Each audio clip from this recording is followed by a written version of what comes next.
நான் கேட்கிறேன் சார், அழகான தீர்ப்பை மக்கள் கொடுத்துருக்காங்க என்று ஒரு உதாரணம், ராமர் கோயில் கட்டுனதுமே என்னமோ உலகத்திலேயே செய்யாத சாதனையா பிஜேபி சொல்லிச்சு. இந்தியா முழுக்க நாங்க தான்ப்பா ஜெயிப்போம்ட்டீங்க. அதே தொகுதியில தோத்தீங்களே சார், எப்படி சார்? பிஜேபி தோத்துச்சு சார். ராமர் கோயில் கட்டின பைசா பார்த்து பார்லிமெண்ட் தொகுதியில தோத்துச்சு. மக்கள் எப்படி தீர்ப்பு கொடுத்தான்? நீ செய்யறது மத சார்பு, மத சார்ந்து போறீங்க பிஜேபி. உங்களை நாங்க நம்ப தயாரா இல்ல. ஓகே, அடுத்த சுற்று இல்ல பொறுங்க. அடுத்த சுற்றுல பேசுறேன்.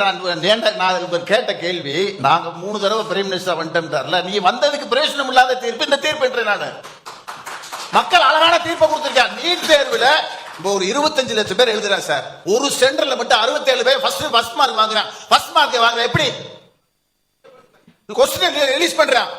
அதை கண்டுபிடிக்கிறதுக்கு துப்பு இல்ல. ஆனா நாங்க 3வது தடவை பிரைம் மினிஸ்டர் வந்துட்டோம். 24 லட்சம் பேருடைய வாழ்க்கை என்னாச்சு?